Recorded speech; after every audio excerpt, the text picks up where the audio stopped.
Hey guys, tonight we wander into the hum and clatter of a Tudor town square, where the cobblestones shine with morning dew, carts creak through mist, and the smell of fish, ale, and humanity collides in one gloriously chaotic perfume. You're going to step right into the crowd, past shouting merchants, jangling coins, and gossip that travels faster than the town crier's bell. Just be warned. Between the rats, the mud, and the occasional flying vegetable, you probably won't survive this market day with clean boots or clear lungs. So before you get comfortable, take a moment to like the video and subscribe, but only if you genuinely enjoy what I do here. And tell me in the comments where you're watching from and what time it is where you are. Now dim the lights, maybe turn on a fan for that soft background hum, and let's ease into tonight's journey together.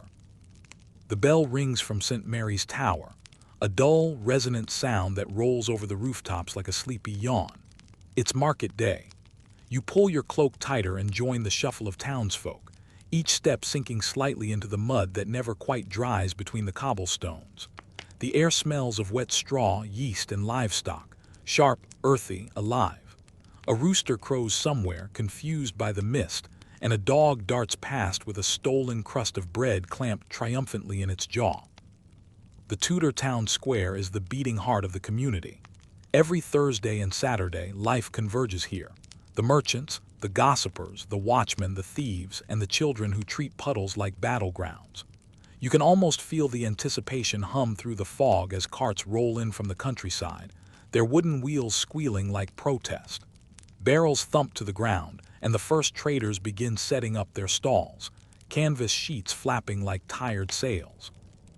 A fishmonger curses under his breath as he wrestles a slippery catch onto display. Across the square, a cloth seller unfurls bolts of dyed wool, their colors muted by the pale dawn. You can see the stratified order of Tudor life reflected in who sets up where. The wealthier merchants closer to the church steps, where the stone is cleaner and the clientele better dressed, and the poorer traders push toward the edges near the dung heap and public well. A housewife hurries past you, skirts gathered high, muttering about the price of salt. Salt, white gold of the Tudor pantry, was taxed, hoarded, and fought over. Without it, fish spoiled, meat rotted, and winter felt twice as long. One historian even called it the silent lord of the table, which is oddly poetic for a mineral that looks like snow and tastes like sweat. You pause at a baker's stall, drawn by the scent of warm bread. The baker's apprentice, barely 15, flour dusting his hair like early snow, arranges loaves in tidy pyramids. He catches your eye and grins. His hands are calloused, his tunic singed at the sleeves. Bread is serious business in Tudor England. The assize of bread and ale, a law older than most families in town, dictates how much a loaf should weigh and what it should cost. Too light or too pricey, and the baker risks public shame, or worse, a fine from the town's stern-eyed inspector. Somewhere behind you, a dogfight erupts, followed by the sharp whistle of a watchman. The crowd parts reluctantly, revealing a cluster of farmers from the next village, arguing over the fairness of the scales. You notice how everyone watches but no one intervenes. Market disputes are part theater, part sport. Historians still argue whether Tudor markets were truly democratic spaces or cleverly controlled engines of royal taxation. On the one hand, anyone could, in theory, set up a stall and sell their goods. On the other, nearly everything, bread, cloth, even the right to trade, required a license or a fee. Freedom came with a seal, and a seal came with a cost. You turn toward the church, where the steps are already crowded with beggars. Some are genuinely destitute. Others, according to the ever-suspicious locals, are counterfeit cripples who fake their ailments for alms. One man's leg is bound in rags, his crutch worn smooth. He sings a psalm under his breath, eyes half closed. You drop a coin into his bowl and the sound, small, metallic, fleeting, echoes louder than you expect. Above the noise, a voice calls, "Eels, fine eels, fresh from the Thames this morn." It's astonishing how every merchant seems to believe that shouting louder equals selling more. The cacophony builds, a symphony of commerce. The rhythmic thud of barrels, the clink of coin, the snort of horses, and the chatter of 100 conversations all blending into one steady pulse. You spot a man selling ribbons beside another hawking piglets. That juxtaposition, lace and livestock, is the Tudor market in miniature. Elegance and earthiness intertwined. A noblewoman's servant might brush shoulders with a tanner still stinking of lime and leather. Nobody really minds. Trade is the great equalizer here. There's even a whiff of superstition amid the salesmanship. A woman at the far end sells charms, tiny pouches of herbs to ward off the evil eye. She claims her family learned the art from an old wise woman who once cured the mayor's gout. Hang it above your door, she tells you, and no ill thing can cross your threshold. You nod politely. It's half faith, half folk economy, and completely Tudor. The bell tolls again, signaling the official opening of the market. For a brief moment, the chatter dips, and you can hear the creak of the wooden stalls settling into place. Then the square explodes into life once more. A farmer laughs loudly at his own joke. 2 children chase a goose that somehow escaped its cage. Somewhere, a lute strikes a lazy chord, and the morning mist begins to lift, revealing a patchwork of faces, wares, and colors. It's easy to romanticize it from the safety of your modern screen, but imagine living it. You'd be sticky with sweat by noon, reeking of smoke and cheese, your throat dry from haggling. Still, there's something electric here, something that hums beyond barter and bread.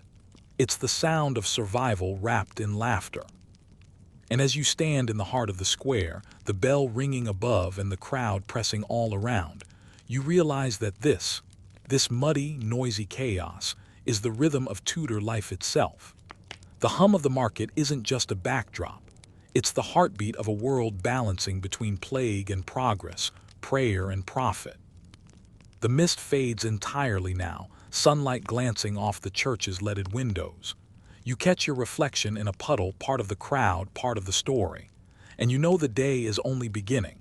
Soon, you'll meet the alewives, the bakers, the butchers, and the thieves. But for now, you breathe it all in. The smoke, the spice, the noise.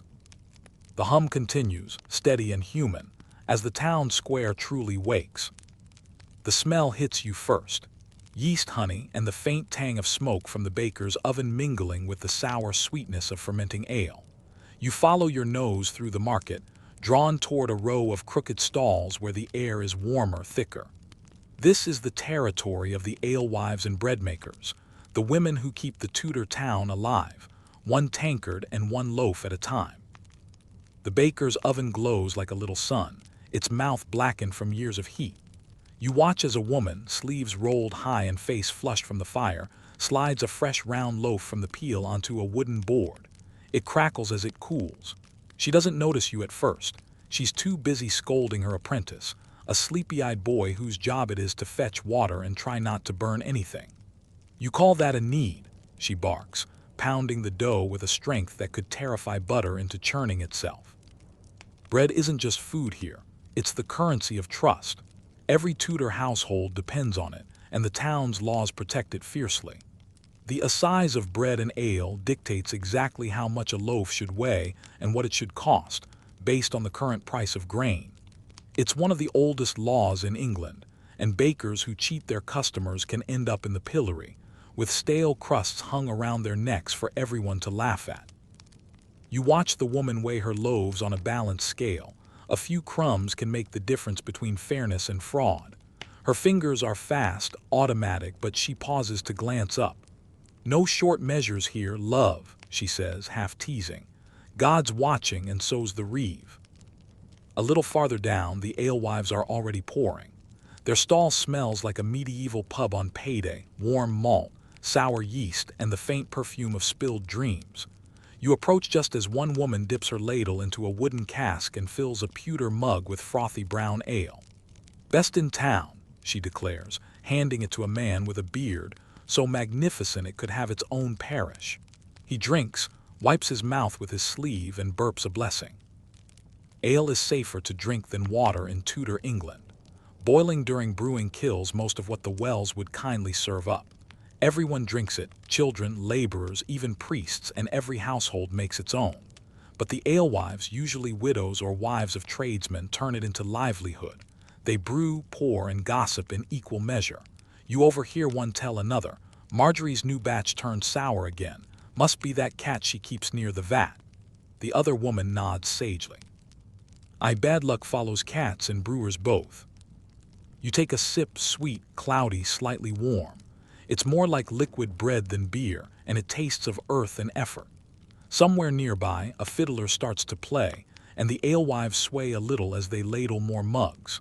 This part of the market feels alive in a different way. Less shouting, more laughter, as if everyone's briefly forgotten they live in a world of taxes, frost, and plague. Still, the town officials keep watch. A man in a dark cloak walks past, inspecting the ale measures with the solemn authority of someone who's never brewed anything in his life. The alewives give him their brightest, fakest smiles.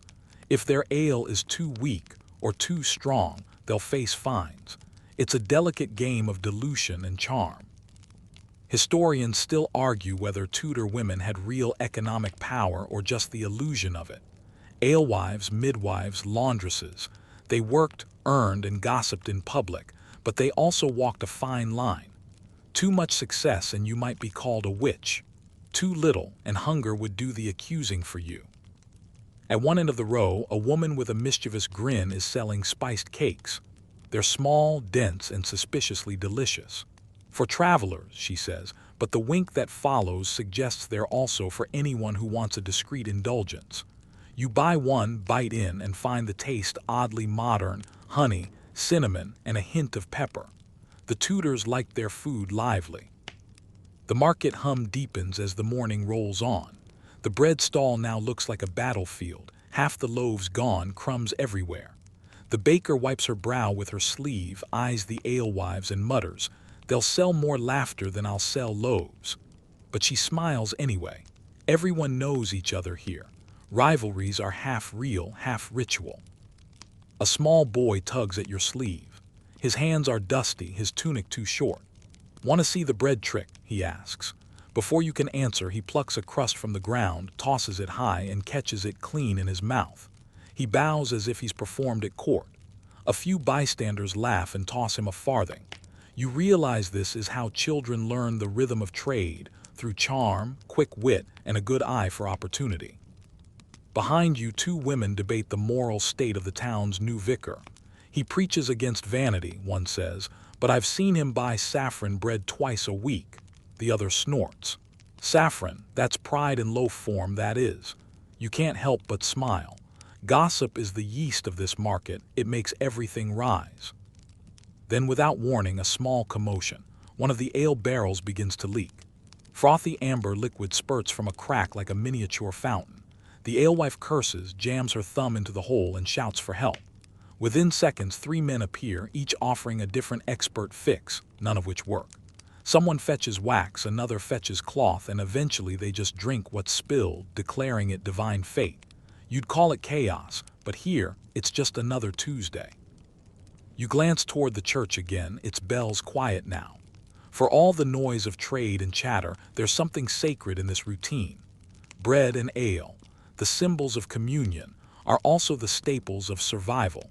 Each loaf, each mug, a reminder that life in a Tudor town depends on ordinary miracles made by ordinary hands.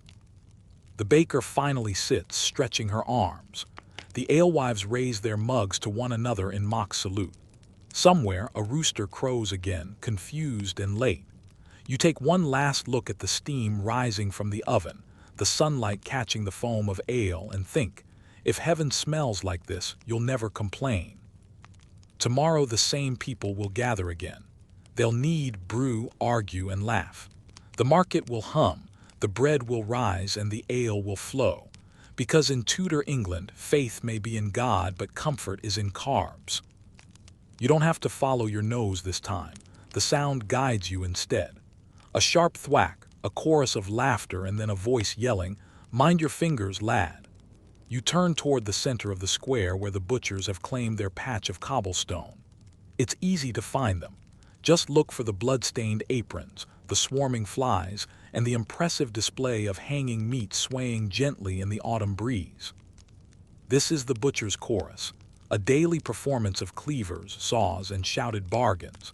The men here are loud, brawny, and perpetually suspicious that someone's trying to shortchange them. Their stalls are roofed in faded canvas, strung with joints of beef, pork, and mutton, each glistening in the morning light.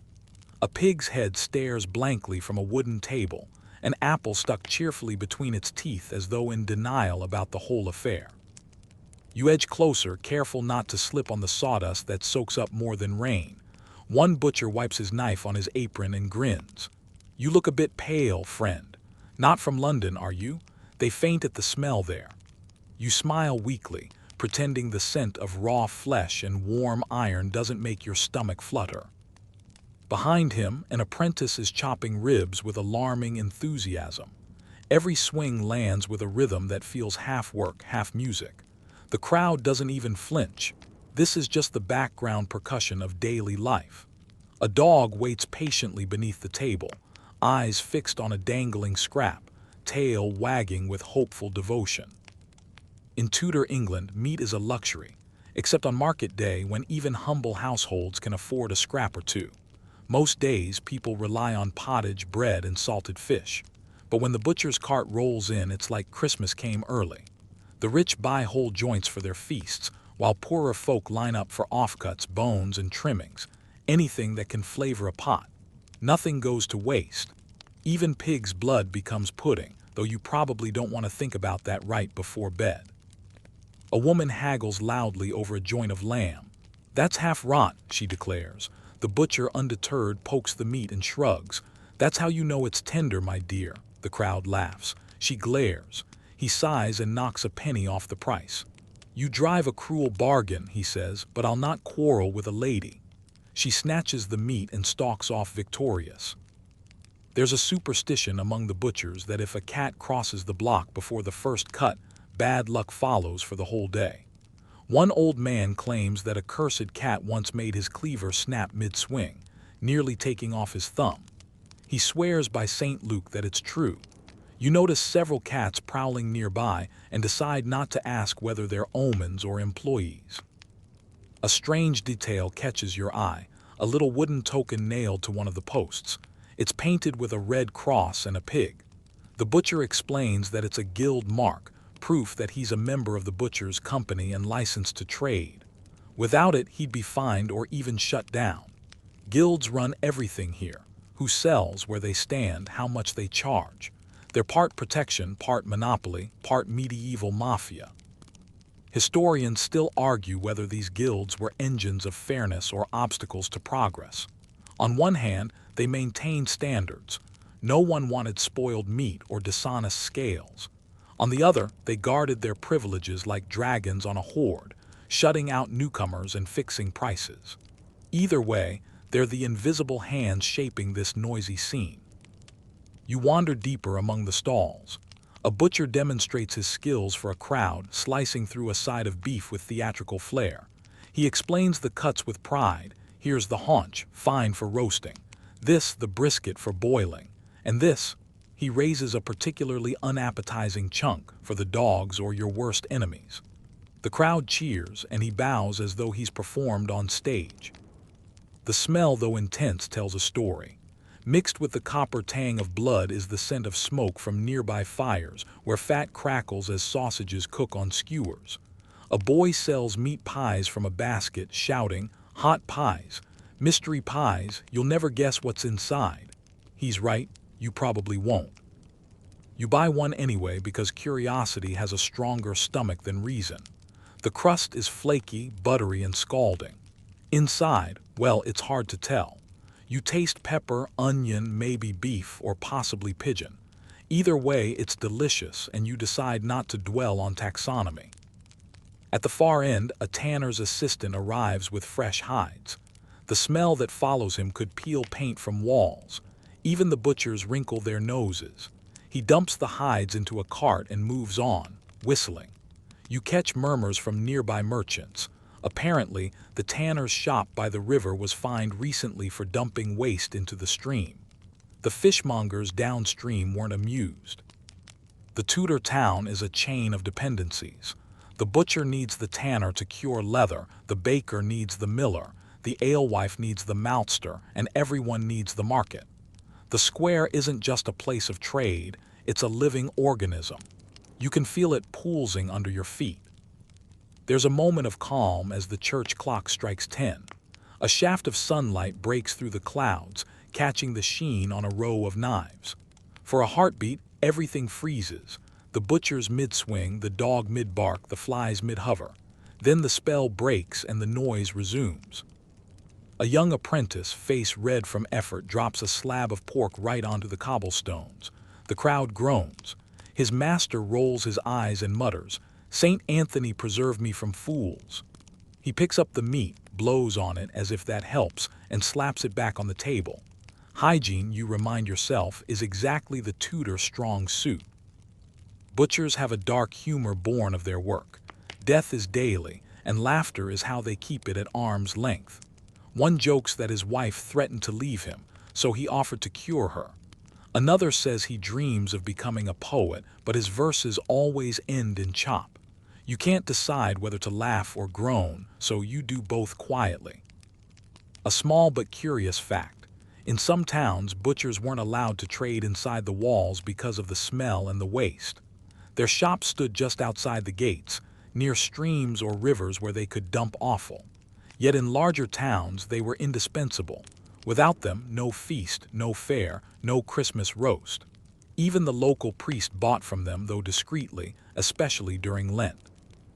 You linger a bit longer, fascinated by the efficiency of it all, the rhythm of cut, weigh, sell, and shout. The butchers don't waste words or meat or time. They move like dancers in a rough, bloody ballet.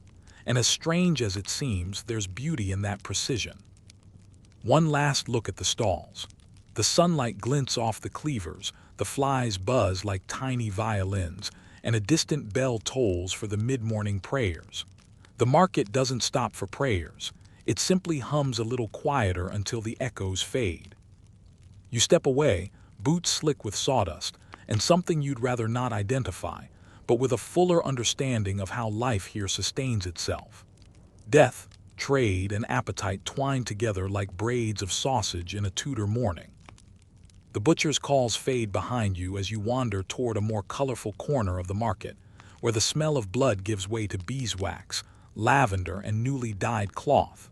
Here, the stalls look neater, the chatter softer, the clientele better dressed. You've reached the realm of silks, needles, and swagger, the drapers, tailors, and milliners who stitch together the very image of Tudor society. The first thing that catches your eye is the color. In a world still mostly brown and gray, this little square dazzles. Bolts of fabric hang from the rafters like captured rainbows. Deep crimson, forest green, indigo so dark it seems to drink the light. A tailor stands behind his table, scissors poised, cutting cloth with the reverence of a priest slicing bread. He looks up and grins. "Fine wool from Norwich, Lord," he says automatically, before realizing you're neither noble nor particularly lordly. Or perhaps a bit of fustian for the working man, durable as your conscience and half as soft. You run your fingers over the fabrics, surprised by their weight. Wool, linen, silk, velvet, each whispering its own status. In Tudor England, what you wore wasn't just fashion, it was law. The sumptuary laws decreed by Henry VIII and his daughter Elizabeth told everyone what they could and couldn't wear. Purple silk, reserved for royalty. Gold embroidery, nobles only. If you're a commoner caught flaunting velvet sleeves or silver buttons, expect a fine, or a suspiciously public sermon about knowing thy place. But of course people cheat. They always cheat. Tailors know 100 tricks to mimic expensive fabrics with cheaper ones to make wool shine like silk, to hide a bit of forbidden lace beneath a sleeve. One woman leans in close to whisper to the draper, "Make it look like satin, but don't tell my husband." The draper chuckles. "I won't if he won't pay." Behind him, a young apprentice hums as he threads needles with mechanical precision. His hair is dusted with stray fibers, his fingertips pricked raw. He notices you watching and smirks. "I sleep with a thimble on," he says. "Saves me from nightmares about loose seams." His master swats him lightly with a measuring tape. "Work, boy, talk later." There's pride here, not the noisy, brawling pride of the butchers, but something subtler stitched into every seam. The tailors see themselves as craftsmen, even artists. They gossip about the latest court fashions as if discussing scripture. "Did you hear about the Queen's new gown?" one man says. "Silver thread from Antwerp, pearls down the sleeves, and 20 yards of silk just for the train." The others murmur in reverence. 20 yards. You can't imagine wearing that much fabric without tripping or accidentally annexing a small village. Still, fashion is power. It tells the world who you are before you speak a word. Even the town's apprentices save their pennies to buy a bit of ribbon or a feather for their caps.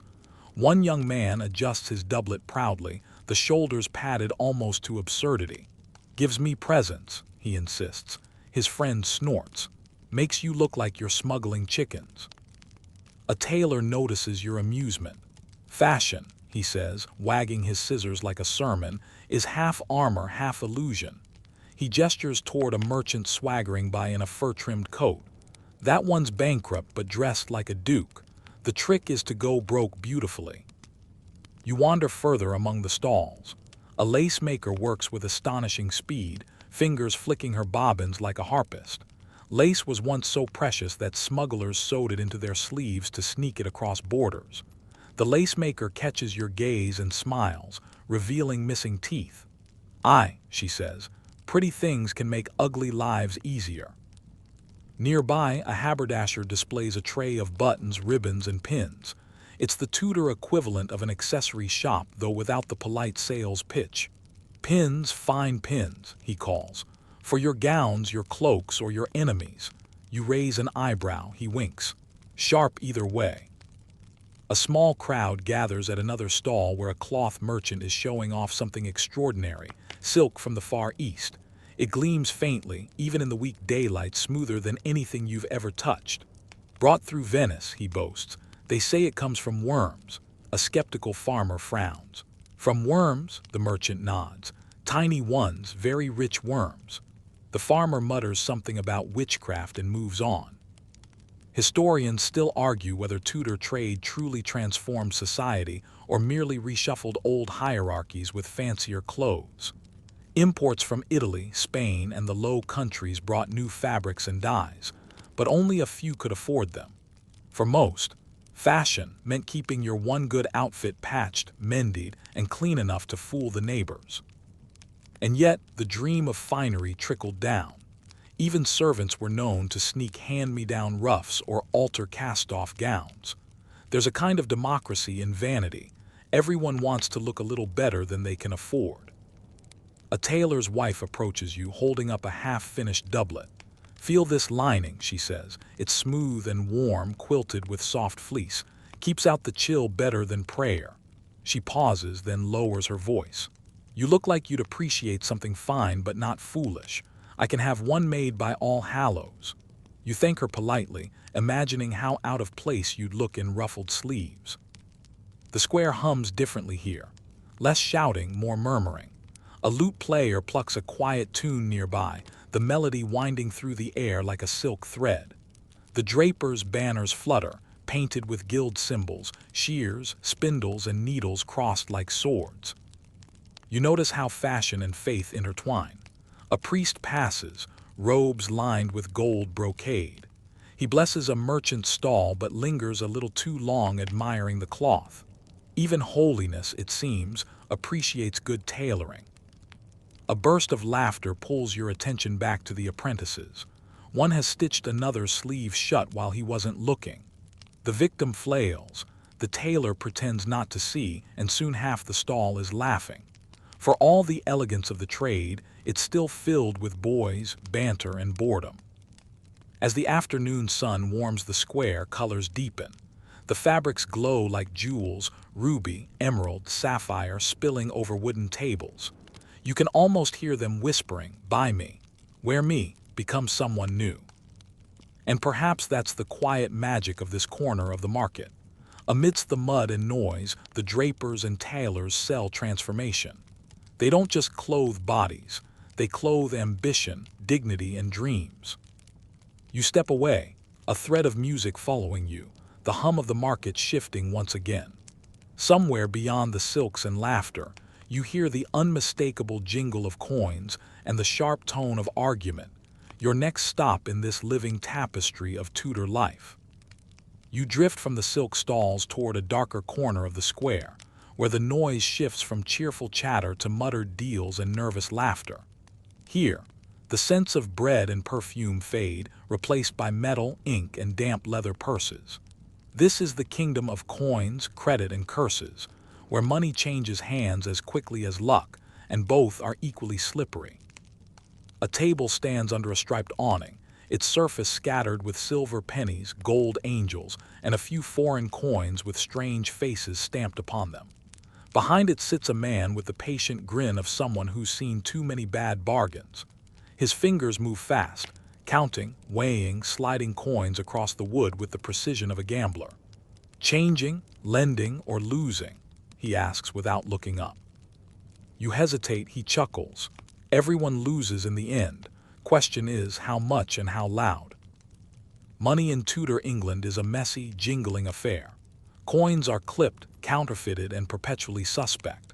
The weight of a penny can mean the difference between bread for a week or a night in the stocks.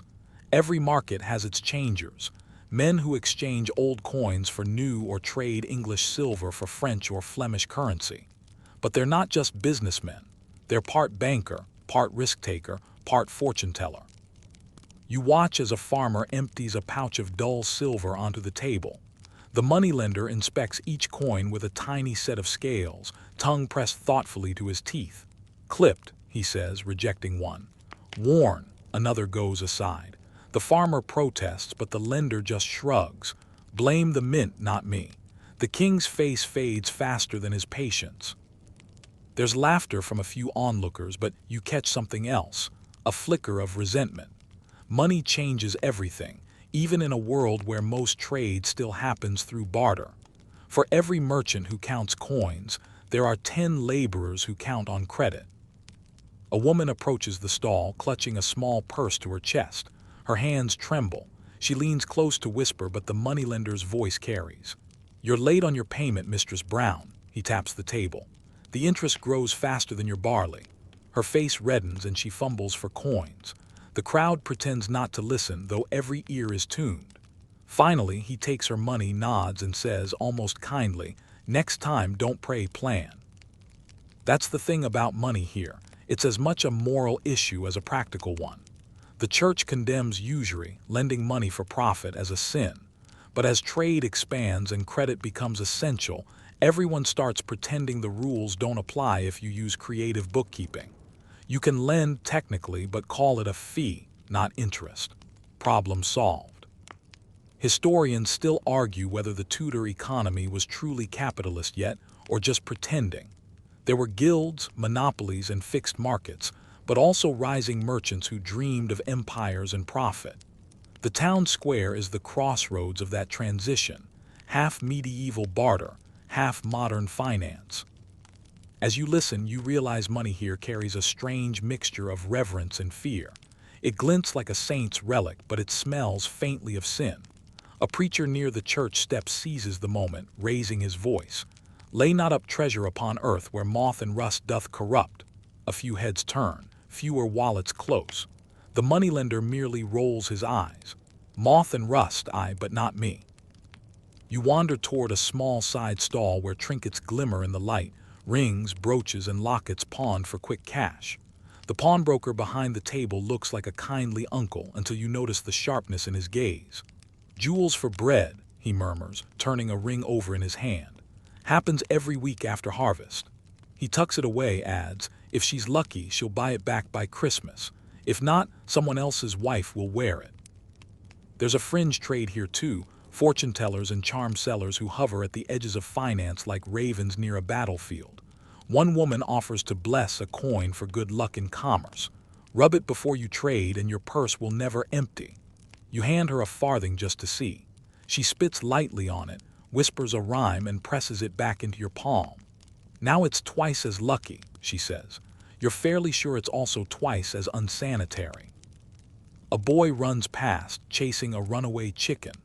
The bird flaps straight across the moneylender's table, scattering coins everywhere. For a moment, chaos reigns, merchants diving, apprentices shouting, a stray pig snorting at the glittering mess. The moneylender just sighs, scoops up his scales, and mutters, "The Lord sends me poultry instead of payment." You can feel the tension in this corner of the market, the unspoken rule that everyone owes someone. A baker owes the miller, who owes the landlord, who owes the crown, who owes a fleet of creditors in Antwerp. The whole system is held together by trust and terror in equal measure. There's even an official poor box near the church, locked and overseen by the parish clerk. It's meant for charity, though rumors say the clerk occasionally borrows from it when God's work requires ready coin. One man jokes that the box has its own debts to heaven. The laughter that follows is thin and tired. A curious little historical tidbit drifts through your thoughts. In 1560, Queen Elizabeth herself ordered a recoinage, replacing the debased currency her father had left behind. Before that, the silver in an English coin was so watered down that merchants abroad treated it like tin. People hoarded the old coins and distrusted the new, which meant, of course, the moneylenders thrived. Uncertainty always fattens the middlemen. The clang of the town crier's bell interrupts the counting. He strides through the square, parchment in hand, announcing new market regulations. All vendors shall pay half a penny per stall to the mayor's office. Groans erupt instantly. The moneylender smirks. "They take with one hand," he mutters, "and fine you for noticing." Nearby, a beggar chants the Lord's Prayer under his breath, cup extended. A merchant drops in a coin with exaggerated generosity, then looks skyward, as if expecting applause. Charity, in Tudor England, is equal parts compassion and performance. And in a society where the rich flaunt their furs while the poor are hanged for stealing bread, performance counts for a lot. A sudden argument breaks out, two merchants accusing each other of shortchanging. Words fly, followed by a shove, followed by a small pile of rolling pennies. A constable appears, swinging his staff. "Settle it civil or I'll settle it for you," he warns. They grumble, exchange coins, and part ways, both convinced they've been robbed by the devil or each other. Probably both. The air feels thicker here, charged with invisible weight. You think about how every clink of coin carries not just value but story. Whose hands it's passed through, whose hopes it carried, whose debts it deepened. In the hum of the market, the sound of money is both heartbeat and warning bell. As you turn to leave, the moneylender calls out, "If you ever need a loan, friend, I offer mercy at a reasonable rate." You laugh and wave him off. He grins knowingly. Everyone says that until they don't. The square's rhythm swells again. The scent of bread returns faintly on the wind, laughter drifting from the ale stalls.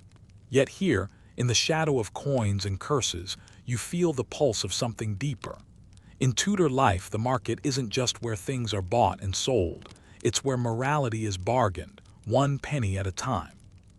Somewhere between the jangle of coins and the scent of roasting meat, a new sound breaks through, the high, reedy trill of a pipe. You follow it, curious, weaving between stalls until you find the source. A man with a patched jerkin and a crooked grin, puffing merrily into a wooden flute. At his feet a pig, yes, an actual pig, wears a frayed red ribbon around its neck and dances in small, ridiculous circles. Welcome to the entertainment district of the Tudor marketplace, where art and absurdity share the same breath. Children squeal with laughter. A few apprentices toss coppers into the performer's cap, though one coin lands squarely in the pig's ear, causing a brief squeal that sends the crowd roaring. The piper bows, unbothered, sweeping his hat dramatically. "Music for the merry and melody for the miserable," he shouts. "And for an extra penny, the pig will tell your fortune." The pig snorts. You're not sure it's worth the investment. Here, among the rough laughter and rhythmic tapping of boots, you find what the market truly sounds like. Not just the bargaining or the bells, but this spontaneous theater of ordinary life. Jesters, jugglers, bear baiters, best not to look too closely at that cage in the corner, and tooth pullers, all competing for the same handfuls of coins. It's part festival, part chaos, part survival. A woman with a puppet stage nearby chants a ballad about a knight and a mermaid, her voice lilting above the crowd. The children are enthralled. The adults pretend not to listen, but when she reaches the verse where the mermaid steals the knight's heart and his horse, even the most stoic brewer cracks a grin. It's easy to forget that, for most Tudors, this is the closest thing to theater they'll ever see. The Globe and its players are for the city. Here in the provincial market, every performer is their own Shakespeare. You pass a man balancing 3 knives on his chin, a crowd of onlookers whispering bets. "He'll drop one before the bell tolls," says a fishwife. "He'll stab himself and charge us for the blood," replies her friend. The juggler grins as if hearing both. The knives flash in the sun, 1, 2, 3, and somehow miraculously all stay aloft. The applause is immediate, clapping and coins clinking into his basket. But it's not all harmless fun. Near the edge of the square, a tall man with a painted cart hawks his miracle tonics, a syrup of vinegar, honey, and something vaguely alarming. "Guaranteed to cure gout, melancholy, and ungrateful children," he cries. A crowd gathers. A few brave souls hand over pennies. You suspect their ailments will soon include regret. One of the strangest figures in the market is the tooth drawer, a tall, bony fellow in a stained doublet holding a collection of shiny pliers. He stands beneath a painted sign, "Painless, swift, approved by the king's own cousin's barber." His assistant, a wiry boy, drums a small tambourine to draw attention. When a nervous farmer sits in the chair, the tooth drawer flourishes like a magician and yanks.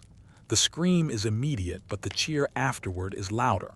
He holds the bloody tooth aloft like a trophy. See, he's smiling already. Historians still argue whether public surgery was more performance or medical necessity. Judging by the applause, you'd guess a little of both. There's music everywhere now, drums, lutes, even the occasional bagpipe, the kind of sound that could wake the dead or at least make them reconsider their nap. The rhythm turns the crowd into a living thing, swaying, shouting, trading, laughing. You feel it too, the pulse of life, messy and unstoppable. Then out of nowhere, a dog barrels through the crowd, chased by the same pig from earlier. The piper stumbles after them, shouting, "She owes me a penny." The chase loops through a line of stalls, upturning baskets of onions and sending a dignified alderman flat on his back. For a moment, the entire square erupts in chaos, and then just as suddenly it calms. The pig trots back, triumphant, a turnip in her mouth. It's easy to laugh, but this noise, this movement, is vital. Without the hum of entertainment, the market would be just commerce and dust. These performers are the heartbeat, keeping boredom at bay and spirits above hunger. A lute player with a tattered hat catches your attention. His fingers dance across the strings with real skill, though his voice is more hopeful than tuneful. His song tells of Henry VII's latest tax, sneaking its way into even the smallest villages. "The king wants your pennies, your pigs, and your prayers," he sings. "But take heart, he's too fat to chase you for them." The laughter that follows is half amusement, half caution. Jokes about the king walk a fine line between wit and treason. There's a fringe of superstition here too. The puppet seller offers you a charm for good trading luck, a small figure made of string and wax. "Keep it near your coin purse," she advises, "and the devil won't steal your profit." You ask if it works. She grins. "I sell 10 a day, so yes." That casual blending of faith and farce defines the Tudor mind. One moment, you're crossing yourself before a saint's image. The next, you're laughing at a dancing pig. The sacred and the silly share the same cobblestones. You pause near the ale tent where a crowd has formed around a storyteller. His voice is low but powerful, carrying over the hum. "It was on a night like this," he says, "that old widow Hart met the ghost of her husband, still arguing about the price of barley." The crowd roars. He continues, eyes twinkling. "She told him if he wanted cheaper grain, he could haunt someone else." Tudor markets weren't just for trade. They were where culture circulated, gossip traveled, and imagination kept the poor from despair. The theater, the music, even the tooth puller's absurd act, all served one purpose: to remind people they were alive. The smell of roasted nuts drifts by, mingling with the faint tang of animal dung. You pass a juggler who's now using flaming torches, the crowd pressed close, breath held. When he tosses the third torch high into the dusk and catches it cleanly, a small child gasps, then claps so furiously she nearly topples. Her father laughs, lifts her onto his shoulders, and for a moment even the tired merchants grin. You realize something important. In a world where plague, famine, and taxes loom large, laughter isn't a luxury, it's resistance. A strange tune rises again. The piper has returned, somehow soot-smudged but still grinning. "One more for luck," he shouts, launching into a wild melody that sets your foot tapping before you notice. The pig dances once more, the crowd cheers, and for a fleeting moment, all the worries about coin, class, and survival blur into joy. You toss a penny into his cap. He catches it midair, bows deeply, and says, "May your purse never empty, and your pig never run away." Not bad advice, really. The sun dips low now, melting into the patchwork roofs beyond the square, and the market begins to loosen its collar. The air, still thick with spice and sweat, takes on a softer tone, less business, more mischief. You follow the faint hum of laughter and the smell of malt toward a timber-framed tavern tucked against the market's edge. The painted sign above the door shows a tankard with angel wings. Fitting, really. Inside, you'll find heaven and hell poured by the same hand. You duck beneath the lintel and step into a half-lit world of clinking cups and murmured secrets. Straw covers the floor, not to look quaint but to soak up spills and sins alike. The low ceiling traps the smoke, and the walls gleam with the patina of centuries of ale breath. "Evening, friend," calls the innkeeper, a woman with arms like ship's masts and an apron that's seen better centuries. "First drink for thirst, seconds for talk, thirds for trouble. Which'll it be?" "Let's start with thirst," you say, and she winks, drawing a tankard of something dark and strong enough to erase memory. You sip, and the taste is complicated, somewhere between bread, caramel, and a distant hint of boot polish. But it works. Around you, the room buzzes with energy, merchants celebrating sales, apprentices gambling with coin they swore not to touch, and a few travelers nursing quiet regrets in shadowed corners. At one long table, a group of men sing in wavering harmony. The brewer's wife's a merry soul. She waters down her ale. The men don't mind, they drink it twice, and pay her thrice the scale. They collapse into laughter before finishing the verse. A man with a scarred cheek slaps the table.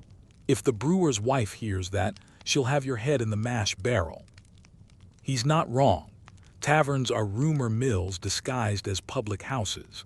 Every whispered conversation is a coin tossed into the well of gossip, and someone always fishes it out. You glance toward the back corner where two figures sit in close discussion. One wears a merchant's cloak, the other a traveling scholar's robe, though his ink-stained hands give him away. Their voices rise and fall in bursts of debate. "I'm telling you," the scholar insists, "if the New World truly exists, it'll flood England with silver." The merchant smirks. "Aye, and I'll be there to sell the shovels." Historians still argue whether talk like that, about voyages, colonies, and new fortunes, began in royal halls or tavern corners like this. The truth is, the tavern was the Tudor internet, fast, unreliable, and full of passionate experts with no evidence. At another table, a young couple leans close over their mugs. The man wears a leather apron, the mark of a tanner. The girl's hair is braided with ribbon, probably bought in the market this morning. She laughs softly as he tries to impress her with tales of customers fainting from the smell of his trade. Romance in Tudor England smells like cowhide and courage. You lean back, listening to the ebb and flow of the room. A group of players in ragged finery burst through the door, traveling actors, judging by the painted masks hanging from their belts. The innkeeper greets them with mock exasperation. "You again. If you break another stool, you'll be performing in the stocks." The leader, a tall man with too much charm and not enough sense, bows deeply. "Madam, our artistry breaks hearts, not furniture," she snorts. "That's what you said last time, and my chair's still limping." They settle near the hearth, unrolling a small banner announcing the tragedy of Sir Crispin the Foolish. Before long, they're performing. A brief, improvised skit involving a pompous knight, a mischievous maid, and a very uncooperative goose. The crowd roars. Even the merchant's collar pair look up, grinning. Between the laughter, there's the faint rattle of dice. You glance toward a small table where a few apprentices are hunched, whispering prayers to Lady Luck. One rolls and the room explodes. He's won big. His grin could outshine the candles. Another tosses his cup and mutters, "The devil's counting with him, I swear it." That's not just superstition, it's insurance. If you lose, blame the devil. If you win, thank God. Either way, you keep your friends. There's a darker undertone, though. Near the door, a constable stands, watching the crowd with thinly veiled suspicion. Taverns like this are where rebellion begins, with ale, grievances, and too much imagination. A man raises a toast, "To the king's health, and may he never notice our taxes." Laughter ripples, nervous but genuine. The constable shifts but says nothing. Even authority drinks here, just with smaller gulps. You strike up a quiet conversation with a brewer's apprentice beside you. His cheeks are flushed, his eyes half-lidded from drink. "You know," he slurs, "the best way to keep ale fresh, don't stop drinking it." He giggles, then adds more soberly, "But truth is, we brew it weak most days. Safer than water, that." He's right, Tudor water was a microbial nightmare. So even children drank small beer, which was basically hydration with training wheels. The innkeeper interrupts by slamming a fresh loaf onto the bar. "Bread and ale, God's two best inventions," she declares. Someone calls out, "And the third," she winks. "Sleep if you can afford it." As the night thickens, the tone shifts again. The laughter softens, the songs turn wistful. A fiddler begins a slow tune about a sailor lost at sea, and for a moment the room grows still. You can almost hear the tide in his melody. A woman near the fire sighs. "My brother's gone to Calais," she murmurs. "They say the pay's good there." The brewer's apprentice nods. "They said that about Ireland too." There's a brief silence, then someone coughs, the dice clatter again, and the spell breaks. You realize how fragile joy is here, built on the edge of uncertainty, propped up by ale and habit. Every laugh hides a small ache, every song a hint of loss. But that's why they sing louder, why they gamble, flirt, joke, why they tell impossible stories of gold in the new world and love that lasts past Lent. It's not ignorance, it's survival. You finish your ale and step outside. The air is cool and thick with wood smoke. Laughter still spills from the tavern's door, a warm pulse in the dark. A pig snuffles nearby, perhaps the same performer from earlier, now off duty. The moon catches on puddles, turning them to silver. Behind you, someone begins another song. "Good night and joy be with you all, though fortune's wheel may fall." It drifts out into the night, soft as a lullaby, carrying the weary comfort of people who know tomorrow will come too soon. And somewhere in the dark, the market hums on, ready to wake again. Morning's clang has faded into the low roll of late afternoon, and somewhere above the rooftops, a brass bell begins to toll, a deep, carrying sound that slices through chatter and laughter alike. The noise of the market stalls dips for just a heartbeat. Then, from the far end of the square, the town crier steps forward. He's magnificent in a shabby sort of way, his red coat polished to the last ounce of dignity it can muster, his boots muddy but his posture regal. The crier's bell swings again. Clang, clang. He clears his throat, holds up a parchment sealed with wax and bellows, "Oyez, oyez, oyez." 3 syllables that mean, simply listen up but carry the weight of royal decree. You edge closer through the press of bodies. The crowd forms a loose semicircle, merchants still clutching half-folded awnings, children perched on barrels, one dog howling in sympathy with the bell. The crier begins to read. By order of His Most Gracious Majesty's Council, it is hereby proclaimed that the weighing of loaves and the measuring of ale shall be done according to the new standard. Groans ripple instantly through the crowd. And that any merchant found deceiving the good people of this town shall forfeit both goods and liberty. A fishwife mutters, and who's to weigh their honesty? He ignores her. Furthermore, he continues, all shall take notice that upon Sunday next the market shall close at noon sharp, so that all may attend divine service. At this even the pious groan. You hear one apprentice whisper, God loves us best when we're earning, not praying. The crier shoots him a glare sharp enough to silence a rooster. Historians still argue whether town criers were beloved or loathed, half civic hero, half nuisance alarm clock. What's certain is that in a world without printed news or public notice boards, he was the voice of power itself. His bell was the heartbeat of authority, ringing through every cobblestone argument and whispered bargain. He continues his litany, lists of fines, proclamations, lost goods, one brown gelding missing from the mayor's stables, reward of 3 shillings. A boy at the back yells, "He's eating your carrots, sir," and vanishes before the constable can spot him. Laughter rolls through the crowd. Then the tone changes. The crier folds the paper, pauses for effect, and unrolls another thicker, bearing the royal seal. The air tightens. Hear ye, news from London," he declares. "A man of this shire hath been arrested for speaking false words against Her Majesty's grace. Let it be known that seditious speech is treasonous speech, and such tongues will be silenced." You could hear a grain of sand fall. Someone swallows loudly. Even the dog stops whining. This is the other side of the crier's bell, the part that reminds everyone just how close laughter and punishment sit together. You catch the glance of the constable standing nearby, his hand resting casually on his staff. Nobody jokes now. The crier lowers his paper. "God save the Queen," he calls. The crowd answers, dutiful if a little flat, "God save the Queen." The tension lingers like smoke. Then mercifully he softens. "Lastly," he says, "a purse of coins found near the north gate. Owner may claim it by describing the contents." Relief ripples through the people, laughter resumes, muttering resumes, life resumes. The bell rings once more, clang. He steps aside, and almost at once, the rhythm of trade begins to refill the gap, like the tide rolling back after a sharp storm. You linger watching him. He removes his hat, wipes his brow, and takes a long drink from a leather flask. When a young boy asks if he gets tired of shouting, he chuckles.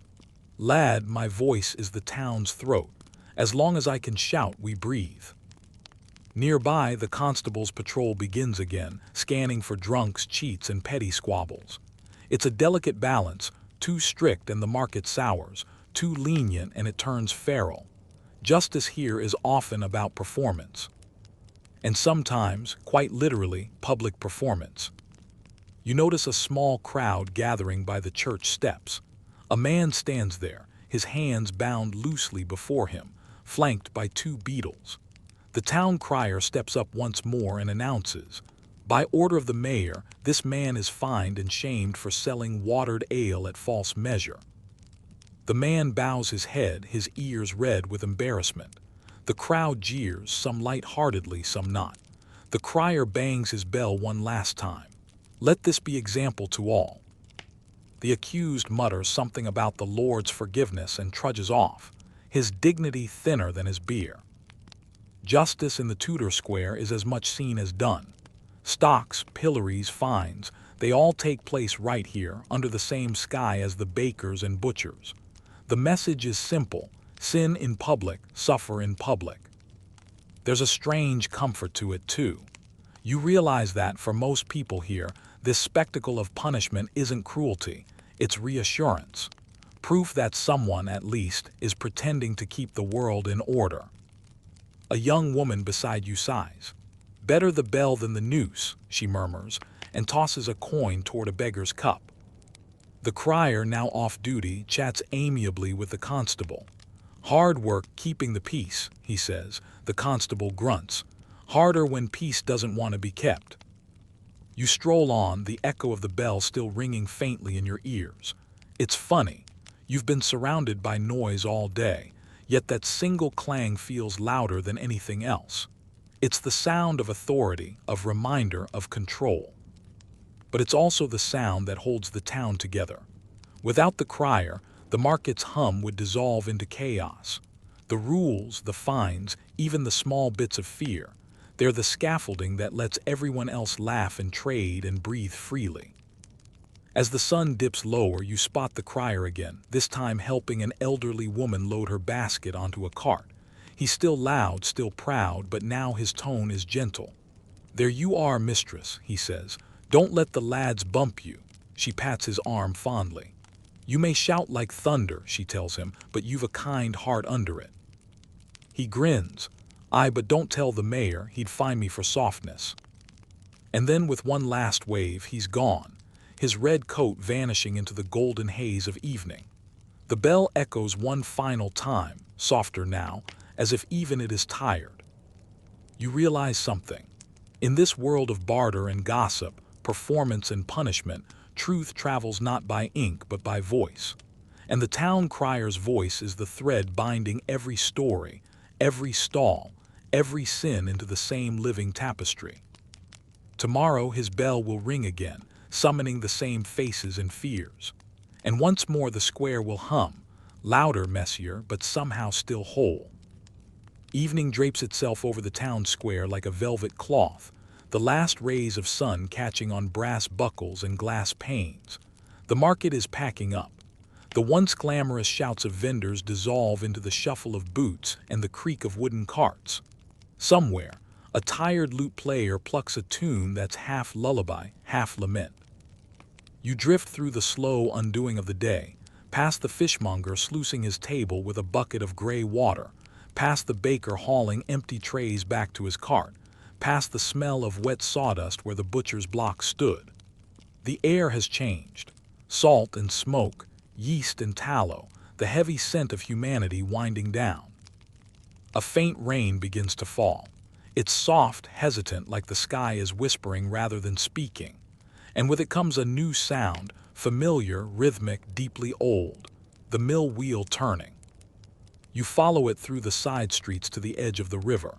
There, half in shadow, stands the town's watermill.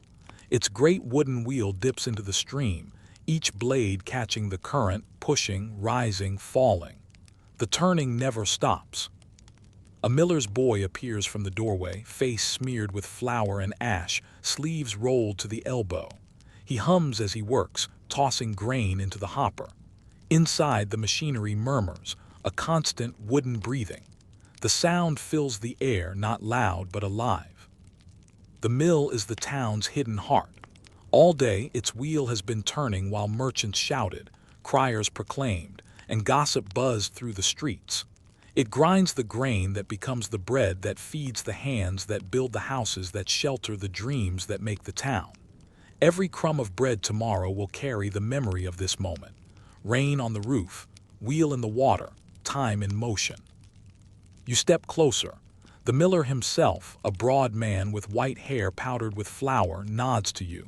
"She never sleeps," he says, patting the side of the turning wheel as though it were a living beast. "Even when I do, she works." You glance at the flow of the river, the steady push of the wheel. "And when she stops?" you ask. He looks at you gravely, "Then so does the town." It's a simple truth, but it lands like scripture. He leads you inside. The dim interior smells of grain and oil, damp wood and labor. Shafts and gears groan softly as they spin. The floor trembles underfoot. Through the slats of the wall, you glimpse lantern light flickering on the water's skin. The miller gestures to the grindstone, two vast discs turning against each other with patient weight. Between them pours the golden dust of flour. "Every bushel tells its own tale," he says. "Wheat from the west fields, barley from the abbey lands, rye from the poor plots on the hill. You can taste the stories if you know how." You watch the dust rise, pale as smoke. It coats the air, softens the light. For a moment it feels as though time itself is being ground down into powder. Yesterday's harvest, today's labor, tomorrow's bread. Outside, the rain thickens. The sound on the roof merges with the steady thrum of the wheel, until it's impossible to tell where one ends and the other begins. You ask the miller if he ever tires of the noise. He chuckles, a deep, comforting sound. Noise, this is peace. The town's never silent, mine, but this sound is honest. Every turn earns a meal. He pauses. Besides, she sings to me. You listen again. The wooden rhythm does sound almost like a song, slow, repetitive, but melodic in its own way. The river hums its harmony. The rain keeps time. You realize, standing there, that this is what holds the centuries together. Not the grandeur of palaces or the clang of proclamations, but this, steady work, repeated every day, unchanged for generations. The miller's wheel could turn in any century, and its song would be the same. The boy comes in again, lugging a sack almost too big for him. This one's from Master Alden, he says, puffing. The miller nods. Put it on the queue, lad, and mind your hands. The boy grins. I've all 10 still. Keep it that way. You smile. It's an exchange as old as the trade itself, half warning, half affection. When the sack is emptied, the boy shakes the flour dust from his hair. It floats like mist around him. Think folk'll ever stop needing bread? He asks. The miller looks out toward the river, where the wheel keeps turning. When they stop needing to breathe. The rain grows stronger, drumming on the wooden roof. You feel its rhythm echo the heartbeat of the mill. It's strangely comforting, this union of elements, water, wood, grain, flesh, all part of one great, slow cycle. You step outside for a moment. The sky is violet now, bruised by clouds. The town glows faintly in the distance, lanterns flickering in windows like watchful eyes. The river gleams silver in the half-light. The wheel turns, always the wheel turns. You think of all it represents: labor, sustenance, constancy. The same wheel that once ground grain for knights and abbots now does so for merchants and apprentices. Its blades have outlasted rulers, wars, and plagues. History may change its names and faces, but the wheel stays faithful. You run your hand along the wet timber. It feels alive, smooth, worn, eternal. You can almost sense the generations who touched it before you. Back inside, the miller is cleaning his tools. Tomorrow, he says, the grain will come early. Harvest wagons, the big load. Will you rest tonight? You ask. He shakes his head with a soft grin. Rest is for lords. We turn while they dream. You laugh quietly and he joins you.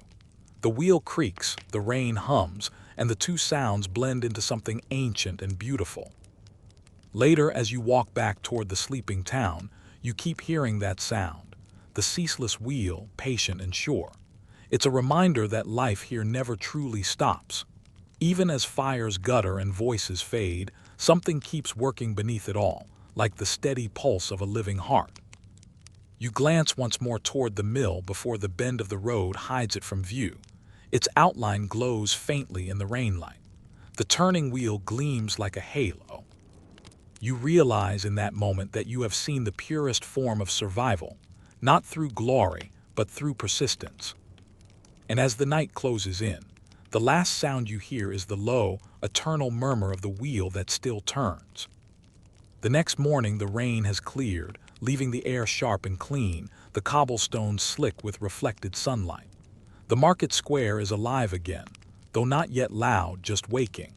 The early traders shuffle in with sleepy determination, pushing carts that squeak and complain. You follow the smell of salt before you even see them. The fishwives have arrived. They are a breed apart, tough, loud, gloriously unbothered by the genteel airs of the cloth merchants or the muttering of the bakers. Each one wears a heavy wool skirt, layers of coarse linen, and an apron that's seen every imaginable stain. Their arms are strong, their laughter stronger, and their language, well, let's call it colorful. Mind your toes, love. One bellows as she swings a wicker basket down from her shoulder. Inside, the catch glistens in the cool morning light. Silver scales, ruby gills, the faint shimmer of something just barely dead. The scent is unmistakable, brine, rot, and life itself. You flinch a little, but she notices and grins. You'll get used to it or starve. That's the thing about Tudor markets. Comfort is optional, survival is. Fish was not only food, it was obligation. With the church's endless fasting days and prohibitions against meat on Fridays and during Lent, England's appetite for fish was near constant. It kept entire coastal towns in business and filled every river, pond, and barrel with purpose. Historians still argue whether this near-religious reliance on fish helped shape the island's trade routes, or if it was simply an accident of geography and guilt. But whatever the reason, the result is here before you. Mounded stalls overflowing with cod, herring, eels, and something that might once have been a lamprey. Fresh from Yarmouth, a fishwife cries, though her definition of fresh seems flexible. Another shouts, 2 for a penny, you won't find finer, which is probably true if you discount the smell. Their voices rise like gulls, sharp and insistent. You feel the rhythm of their call and response, sales, jokes, insults, all blending into a market symphony. You pause by one stall where a woman named Marjorie, you know her name because she's announced it 3 times already, is gutting a fish with terrifying efficiency. "Morning, sweetheart," she says, not looking up. "You buying or starring?" "Just watching," you admit. "Then pay with your ears," she smirks. "Stories cost less than salmon." She launches into one immediately. A tale about a storm that took her husband's boat, her best knife, and her temper, but somehow spared her cat. You're not entirely sure how much is true, but her voice alone is worth the price of admission. Beneath the banter, though, lies something deeper. These women are not just merchants, they're fixtures of survival. In a world where most women's work was invisible, done behind doors or under a husband's name, the fishwives ruled the open air. They owned their trade, their language, and more often than not, their tempers. There's a saying that a fishwife's tongue could flay a man quicker than her knife, and after 5 minutes here, you believe it. Yet for all their ferocity, there's pride too. They stand as a guild of their own, informal but powerful. They set prices, guard stalls, and chase off thieves with frightening speed. Woe betide any apprentice who tries to shortchange them. He'll find himself baptized in cold fish water before the hour's out. A young boy, barely 12, tries to snatch a herring from one of the baskets. He's quick, but the fishwife is quicker. She catches him by the collar, hauls him up, and says, "If you're hungry, ask. If you're thieving, pray." Then, to your surprise, she hands him a small mackerel. "Now go and don't shame your mother."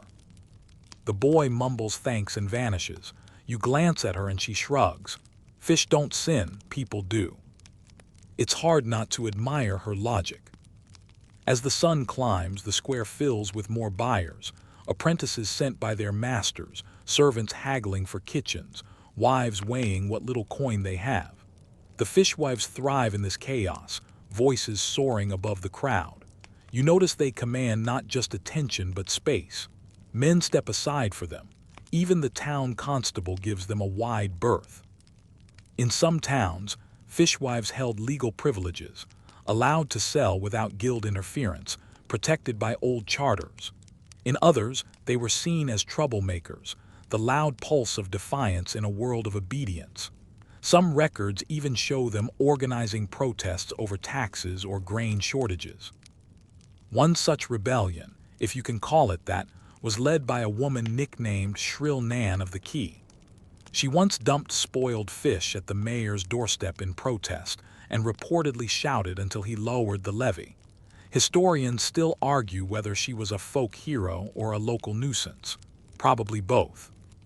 Marjorie leans across her stall, noticing you're daydreaming. You thinking of buying or just collecting tailies for that fancy head of yours? You grin, maybe both.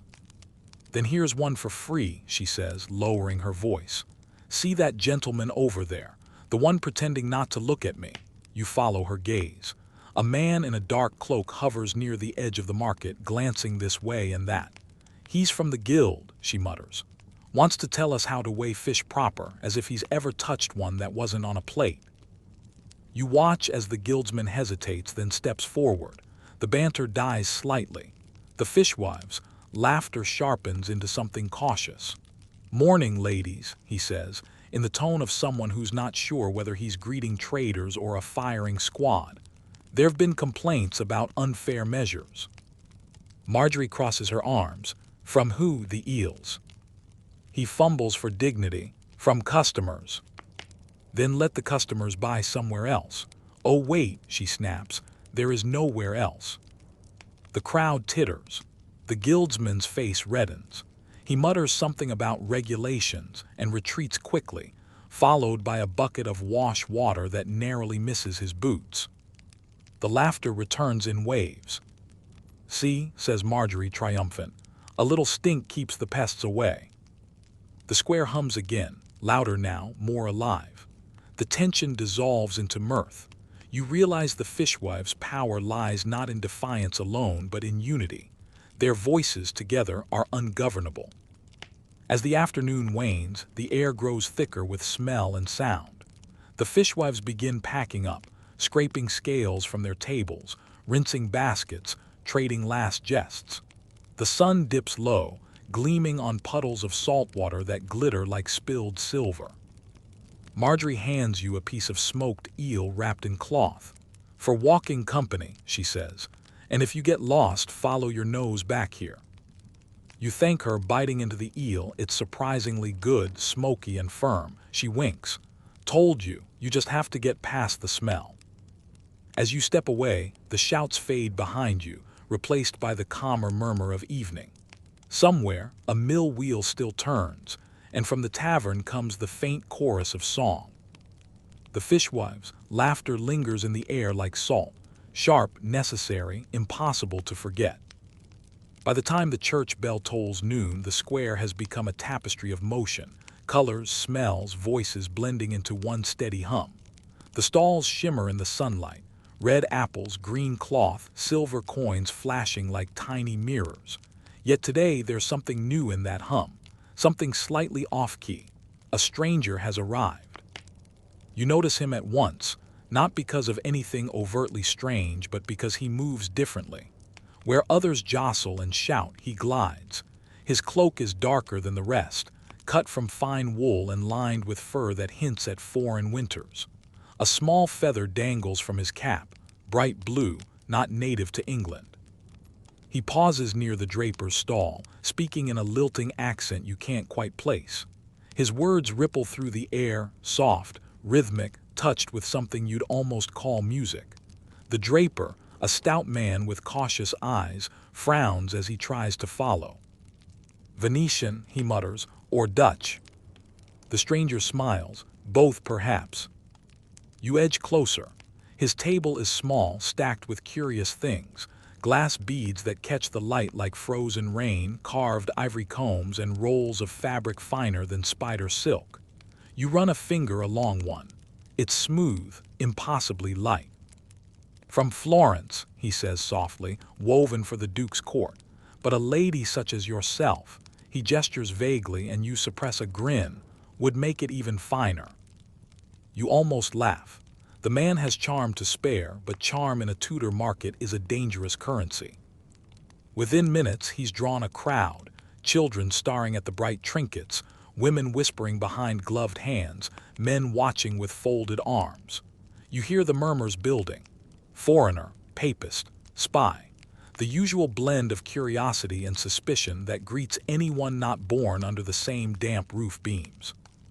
Historians still argue whether Tudor England was truly xenophobic or merely cautious. After all, trade depended on strangers. But in the tight-knit world of a market square, every new face was both a promise and a threat. You can feel the mood shift, subtle as a change in wind. The draper's smile stiffens. A fishwife from earlier, Marjorie, leans in to whisper to a neighbor. Even the town constable has begun to take an interest, drifting closer with the slow gravity of authority pretending to browse. The stranger senses it too. His eyes sharp, pale, flicker across the crowd. Then he does something bold. He opens a small wooden box. Inside, nestled on dark velvet, is a tiny mirror. You blink. It's not glass like any you've seen before, crystal clear, perfectly smooth, rimmed with silver. You see your own reflection staring back, crisp as daylight. "It's magic," someone breathes. The stranger laughs, a soft, amused sound. "No, only skill." He lifts it carefully. "From Murano," he says. "The glassmakers there guard their secrets with fire. Each mirror is born from sand, flame, and patience. Hold it if you like." You do, half expecting it to hum in your hand. But it's cold, impossibly cold. For a moment, you wonder if you're holding the future itself. He speaks again, his tone calm but carrying. "Trade," he says, "is a bridge. You sell me your wool, I bring you my glass. We both grow richer. The world grows smaller." A brave speech for a man surrounded by murmurs. Then someone calls from the back, "Smaller till it swallows us whole." The laughter that follows is uneasy. You glance around. The tension is real now, that faint crackle of us versus them that needs only a spark. You think of the Tudor world's paradox, open to commerce, wary of change, obsessed with novelty, yet fearful of strangers. Even Shakespeare would later capture it, the foreigner as both fascination and threat. But here, centuries before the plays, you're watching that drama unfold live, in the smell of mud and fish and human sweat. The constable finally steps forward, name and trade. The stranger inclines his head. "Matteo di Rossi, merchant of fine goods." "You've license." He produces a parchment. The constable squints at the seal, unimpressed but unable to object. "Mind yourself," he warns. "This town's wary of tricksters." "Then I shall trade only in truth," Matteo replies, smiling faintly. The crowd disperses, half mollified, half disappointed there wasn't more spectacle. Still, you can tell the rumor mill will feast on this for days. The foreign merchant with the glass of souls, they'll call him. By week's end, someone will swear he vanished in a puff of smoke, or that he was seen walking with the moon reflected in his eye. You linger, Matteo catches your gaze. "They will forget by tomorrow," he says quietly. You raise an eyebrow, you sound sure. He shrugs. "Markets are like the sea, restless, never still. One wave of gossip crashes, another follows." He begins packing his goods, careful, methodical. The light catches the mirror again, and for a heartbeat, you glimpse not your reflection but the whole square behind you, the stalls, the faces, the motion. "You see," he says softly, "it shows not what is but what moves." You're not entirely sure what he means, but you feel it, a metaphor disguised as trade talk. Before leaving, he offers you one small bead, no bigger than a thumbnail, deep blue with a swirl of gold. "For remembrance," he says. You hesitate, then take it. "You'll be back."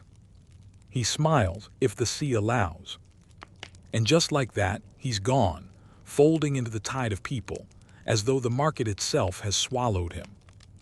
You walk the square again, feeling the hum return to its usual rhythm, but something has shifted. The laughter sounds a little brighter, the colors seem deeper, the air more alive.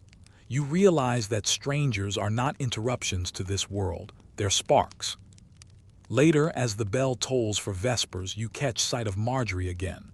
She's holding the bead you showed her earlier, turning it in the light. "Foreign craft," she mutters.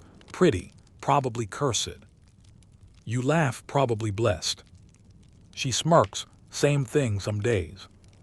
The two of you stand there a while, watching the square breathe, each person carrying their own story, each stall its own rhythm, the whole place bound together by trade, talk, and that constant dance between curiosity and caution. And somewhere beyond the rooftops, beyond the smoke and the church spire, a ship cuts through the channel, sails billowing, carrying goods and gossip alike to the next hungry port. By the time the next market day dawns, the air feels heavier, thicker somehow, charged with something you can't quite name. You sense it the way dogs sense thunder. The sun hasn't even cleared the rooftops, yet people are already gathering, drawn not by trade but by spectacle. Today justice will be served, or at least performed. You follow the murmurs toward the town's stone cross, the open center of the square. There, beneath the shadow of the Guildhall, stand the stocks, wooden, splintered, and soaked with years of spit, laughter, and rain. Two thick planks hinged together, with 3 round holes waiting like hungry mouths. A constable wipes the morning dew from the bench with the corner of his cloak. He does it with an air of ceremony, as though polishing a relic. A small boy clutches his mother's skirt and whispers, "Who's it today?" "Pickpocket," someone answers. "Caught him nicking from the baker's cart." "Serves him right," says another, though you can't tell if it's moral certainty or just morning entertainment. You edge closer. The crowd thickens. It's a strange mix, traders still half asleep, apprentices pretending to be respectable, fishwives already arguing about the best vantage point. The market stalls are half set, their wares temporarily forgotten. Even the pigs tethered by the alehouse snort with anticipation. Then the constable reappears, leading a thin, ragged boy by the arm. He can't be more than 16. His clothes hang loose, his face pale under streaks of grime. A murmur ripples through the crowd. The constable clears his throat. Thomas Glover, apprenticed to Master Hart the cooper, found guilty of theft. 1 loaf of bread, value 1 farthing. You hear someone scoff, "All this for a loaf." Another mutters, "Better than hanging." They're both right. The Tudor world's sense of justice was as public as it was performative. To shame a man, or boy, before his neighbors was often seen as more useful than locking him away. After all, what good's a moral lesson if no one watches it? Historians still argue whether this public shamming truly deterred crime, or merely trained people to hide it better. Thomas's eyes dart through the crowd. He looks terrified, but there's something else there too, embarrassment, maybe rage. His lips tremble as the constable fastens his wrists into the holes. The wooden plank slams down with a dull thud. A cheer goes up. You feel the air tighten around you, the way it does before lightning. The fishwife Marjorie stands nearby, arms crossed. "Poor wretch," she says. "I've thrown out fish worth more than that bread." A baker behind her sniffs. "A loaf stolen's a loaf unpaid." Marjorie turns on him. "And how many loaves have you burned, eh? Do they put you in the stocks for waste?" The baker's face reddens, but before he can answer, the town crier steps forward with his bell. Clang, clang. "Hear ye," he shouts, voice booming. "Let all honest folk behold the punishment of thievery, and remember that sin, though small, leads surely to the devil's gate." He rings again, just in case anyone missed it. Children giggle. Someone tosses a crust of stale bread at Thomas's feet. He doesn't flinch. A few older women mutter prayers. Others gossip about whether his master will take him back. You realize that for most of them, this isn't cruelty, it's habit. Punishment as community theater. Yet even here, there's a hierarchy of empathy. A butcher laughs, a fishwife sighs, a draper looks away. It's a strange choreography, this dance between pity and righteousness. The constable takes a slow walk around the square, making sure everyone's seen the lesson. You catch the flicker of satisfaction in his eyes. Order, in the Tudor mind, was not maintained by silence but by noise, by the public echo of wrongdoing and the visible proof of correction. Someone starts a slow chant, "Thief, thief." Others join in, half-heartedly at first, then louder. The boy's chin dips lower with each repetition. You want to shout for them to stop, but you also know that to a Tudor crowd, silence would seem more suspicious than cruelty. A man beside you mutters, "He's lucky it's not the pillory. Last week in Norwich, they tarred a fellow's ears for less." That's true, stocks were the gentler cousin to the pillory. Where the pillory forced you upright and exposed your face, the stocks made you squat in discomfort. Hours, sometimes a full day, was enough to teach a lesson, or at least make you wish you chosen a different loaf. The church bell strikes 10. A drizzle begins, soaking into Thomas's hair. The square starts to thin. Markets don't stop for morality. Money must still change hands. A few stragglers linger to toss insults or vegetable peels, but even that soon loses appeal. Marjorie shakes her head and sets down her basket. "You lot can't stomach your own sermons," she mutters. She walks over, tears off a piece of salted fish and places it near the boy's knee. "You can eat it after," she says softly. "Don't waste it." He nods, eyes glistening. When the constable returns at noon to release him, no one's watching anymore. Justice, it seems, has a short attention span. You follow as Thomas staggers away, rubbing his wrists. He walks toward the river, where the sound of the mill wheel hums faintly. He sits on a stone and finally eats the fish. The scene feels fragile human. For all its cruelty, the town is still capable of small mercies. Later that day, the gossip begins again, this time lighter. "Did you hear? The cooper's lad learned his lesson. That'll keep the rest of them honest. At least he didn't lose his hand." You realize how deeply the Tudor idea of justice was woven into their sense of belonging. To be punished meant to be seen. To disappear into exile or prison was far worse, to vanish from the story of the town entirely. Still, the next time you pass the square, you notice a faint handprint on the wood of the stocks, smudged with bread crumbs and salt. A small mark, but it lingers. The boy is gone. The market is loud again. And life continues, unbothered, unheeding, the same hum returning to fill the space where shame had just been. You breathe it in, the smell of bread, smoke, and forgiveness measured in ounces rather than absolution. It's not justice, not really, but it's something like it. By now you've grown used to the hum, the market's rhythm, the music of boots and bartering. But this morning it sounds different, a little sharper. You follow the noise to its source and see why. A new man has arrived in town, setting up a strange contraption near the church steps. It's a wooden frame with wheels, gears, and an arm that moves like a puppet's elbow. At first glance, it looks like a failed cart. Then the man places a painted wooden sign beside it. "Marvels of motion, the ingenious clock of Master Selby." The townsfolk gather instantly, like moths to a candle.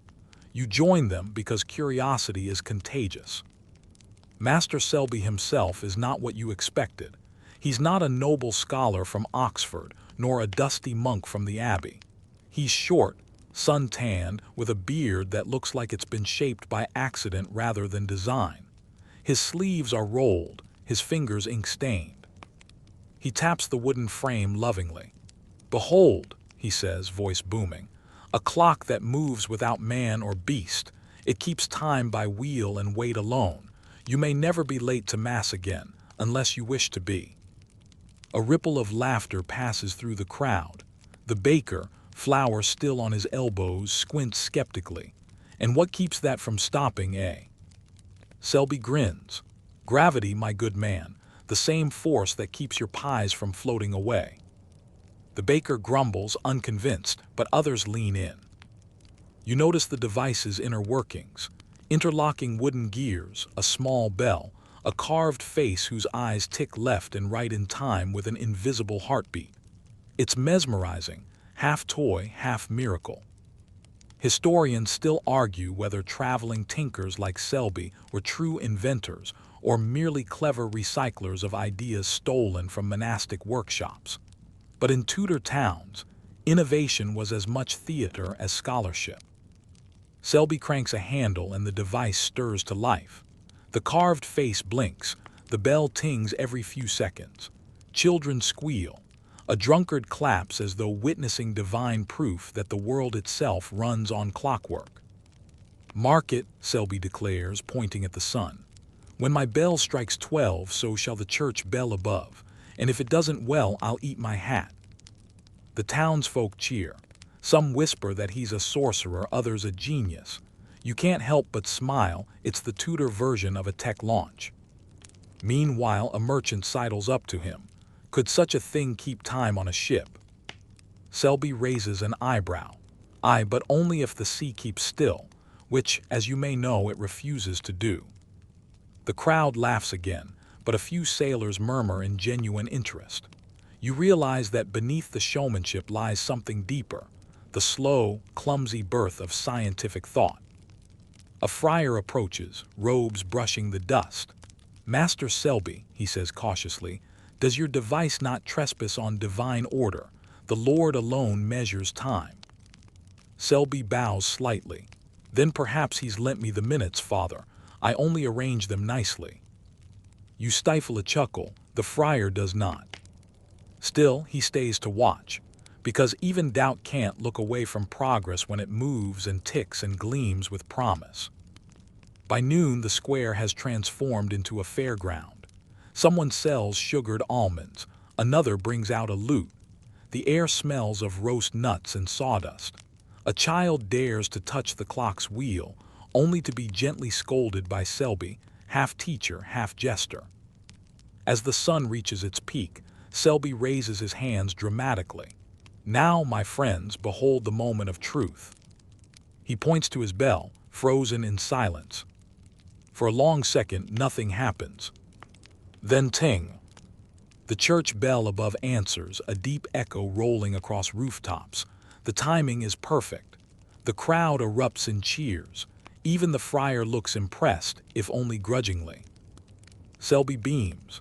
"And so," he announces, "you see that time, once a mystery, now has a sound you can trust." A boy tugs your sleeve and whispers, "Do you think he's really eaten his hat before?" You grin, probably only when the clock was wrong. As the applause fades, Selby opens a small chest and starts selling trinkets, miniature wooden gears, sand timers, carved sun discs. They're crude, but they sell fast. People want to own a piece of whatever just happened, even if they don't quite understand it. A woman buys a gear for her son, saying, "Maybe this will make him clever." You can't help thinking of how progress begins, not with kings or wars, but with moments like this. A crowd, a tinkerer, a spark of wonder. The day wears on and the market resumes its usual rhythm. Yet now, it hums slightly differently. A butcher tells his apprentice, "If a man can build a clock that runs by itself, maybe one day he'll build a cart that moves without horses." The apprentice laughs. "A cart without horses, that's madness." You smirk, thinking, "Give it a few centuries." Selby packs up as dusk falls. You help him fold his canvas tent. He thanks you with a wink. "The trick," he says, "isn't making something new. It's convincing people they've seen the future." You ask where he's headed next. "Wherever they still think the sun stands still," he replies. "There's no shortage of that." And just like that, he's gone, leaving only wheel tracks, sawdust, and the faint smell of oil. The crowd disperses slowly. Someone hums a tune that mimics the clock's bell. The friar walks away muttering about heresy, and the sky glows rose gold as though even time itself is blushing. Later, when you lie awake in your small rented room, you hear the church bell again. You count the seconds between chimes and realize they're uneven. The clock, for all its genius, wasn't perfect after all, but somehow that makes it more human. You close your eyes, letting the rhythm of the bells blend with the town's own steady heartbeat, the hum of the market, the sigh of the evening wind, the echo of gears still turning somewhere far away. By the next week, the novelty of Master Selby's clock has faded, but something about its rhythm lingers in the town. You can feel it in the way people move, more deliberate, more measured. Even the bell ringer at the church seems to strike with new precision, as though time itself has grown stricter. You walk through the square at dawn. The air is crisp, the cobblestones slick with dew. Somewhere nearby, a woman hums a tune while sweeping her doorstep. The smell of baking bread wafts from the baker's oven, warm, heavy, and comforting. For once, the town feels peaceful. But peace in a Tudor town is always temporary. By mid-morning, the hum returns, faster now, restless.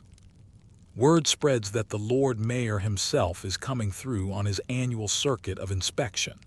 It's part civic duty, part parade, part controlled panic. Every year he rides from town to town, ensuring the markets are lawful, the weights are honest, and the ale hasn't been watered too much. The news hits the square like lightning. Within an hour, every stallholder is in a frenzy. The cloth merchant polishes his brass weights until they gleam. The butcher scrubs his block clean enough to eat off. The brewer hurries to swap his weaker batch of ale with something stronger and more convincing. Even the beggars rehearse their pitiful looks. There's good coin to be had from a generous magistrate. You catch sight of Marjorie, your favorite fishwife, already elbow-deep in a barrel. They say the mayor's entourage has 50 men, she says, half thrilled, half horrified. Imagine the smell of that many horses. Imagine the smell of that many fish, you tease. She flicks a drop of salt water at you. If he wants herring, I'll sell him herring. If he wants flattery, he'll get that too. But if he wants to dock my stall tax again, he can eat seaweed. You grin. You've learned that under Tudor charm lies an iron streak of defiance. By noon, the town square is unrecognizable. Fresh rushes are strewn on the ground, banners hang from windows, and the Guildhall doors shine with a new coat of oil. Even the stocks have been discreetly covered with cloth, as though to hide the town's less dignified habits. Children are scrubbed, dogs are tied, and somewhere a fiddler tunes up. The tension feels electric. Then trumpets. The procession enters from the north gate. Men in velvet doublets, clerks carrying ledgers, soldiers in gleaming breastplates. At the center rides the Lord Mayor himself, tall and stately, with a feathered hat and an expression that says he's both pleased to be admired and annoyed it takes so long.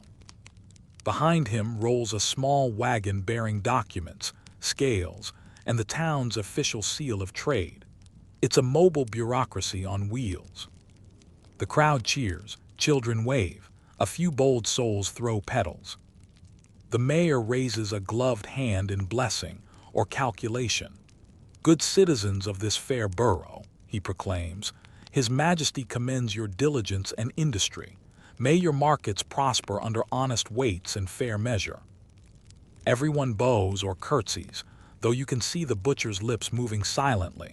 Don't you dare check my weights. Then the inspections begin. It's a strange dance, half ritual, half audit. The mayor's clerks move stall to stall, testing scales, sampling wares, scribbling in ledgers. Occasionally, a guilty trader slips a coin into a gloved hand, and miraculously, the measure passes inspection. You watch Marjorie's turn. She stands proudly beside her fish, hands on hips. "My lady," says one clerk, wrinkling his nose at the smell, "how old is this catch?" "Caught yester morn, good sir, still fresher than your face." A ripple of laughter. The clerk blushes, scratches a note, and moves on. Even the mayor smiles faintly. Next comes the baker. His loaves are lined like soldiers, crusts golden. The clerk weighs one, frowns, light by an ounce. The baker's face pales. "Must be the damp air," he stammers. The mayor nods sagely. "Then let us pray for dry weather and honest bread." The crowd chuckles, tension easing. Historians still argue whether these civic inspections were genuine tools of governance or merely traveling performances of authority. But here, standing among the townsfolk, it feels like both. Law as theater, justice as ritual, with just enough drama to keep everyone obedient and entertained. After the last stall is checked, the mayor ascends the Guildhall steps.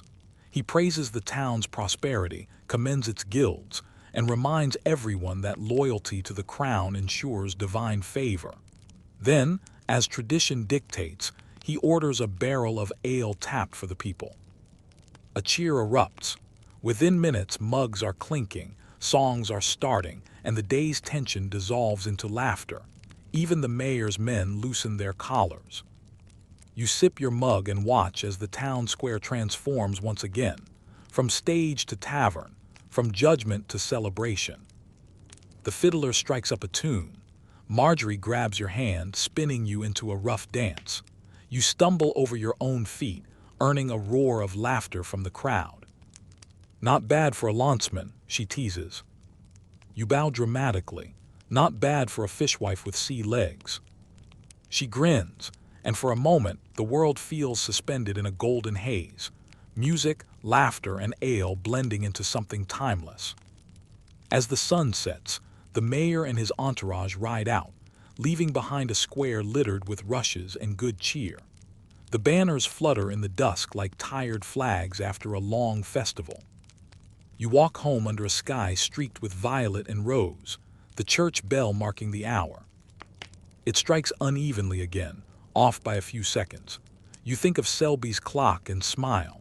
Even in a world obsessed with order, imperfection finds a way to hum along. The night air smells of ale and tallow, of joy and exhaustion. Behind you, someone starts singing, a rough tune about taxes and love and spilled beer.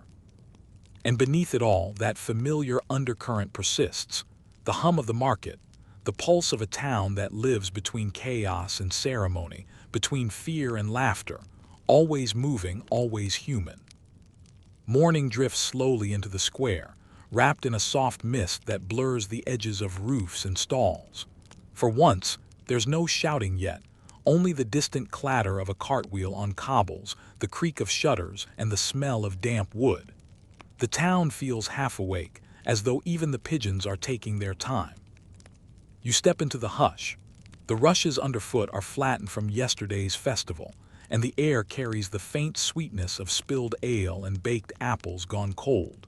The Lord Mayor's visit is already gossip fading into memory, filed somewhere between harvest talk and the rumor of a new tax.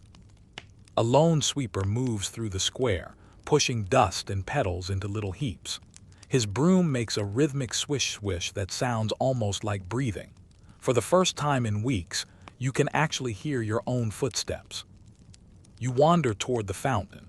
Its water glints dimly in the early light, a mirror to a sky still undecided between silver and blue.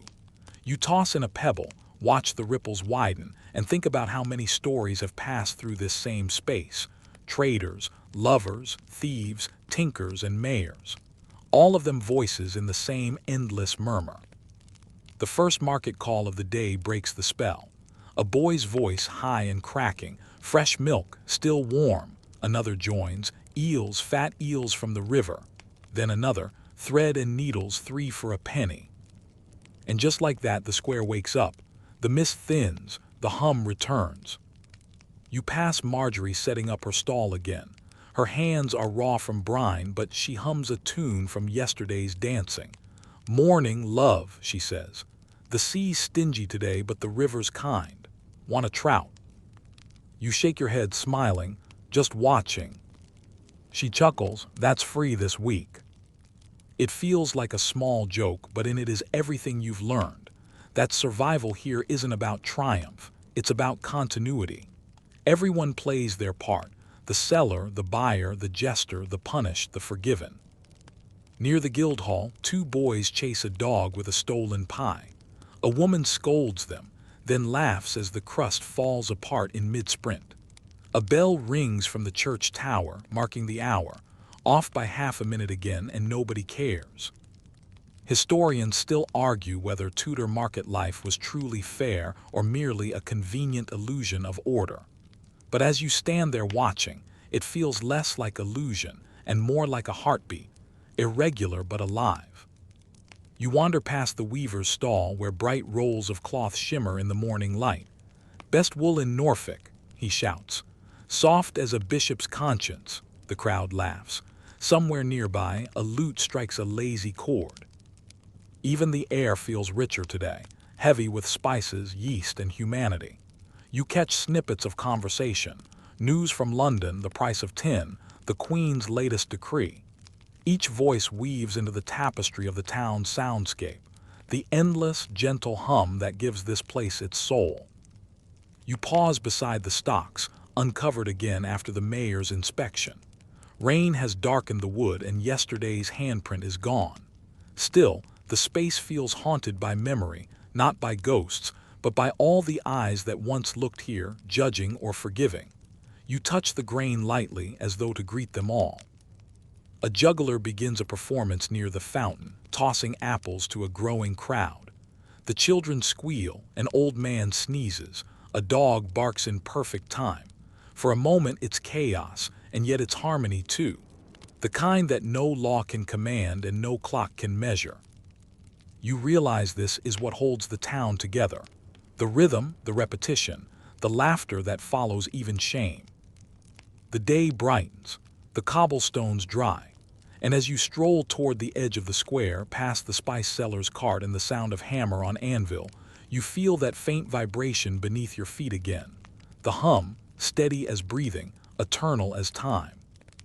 You glance back once more.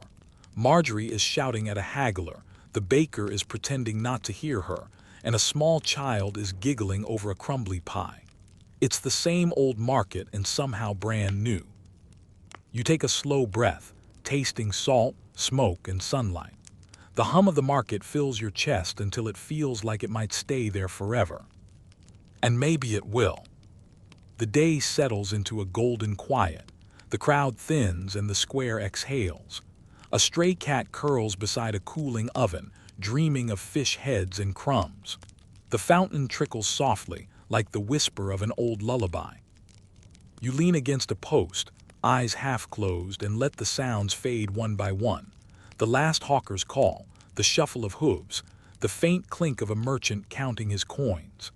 Everything slows as if the town itself is drowsing after its long, lively day.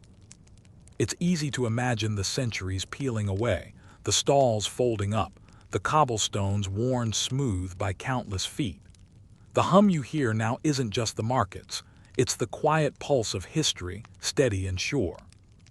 You picture the candles being lit, one by one, in windows along the square. Warm light spilling over shutters, laughter drifting from tavern doors.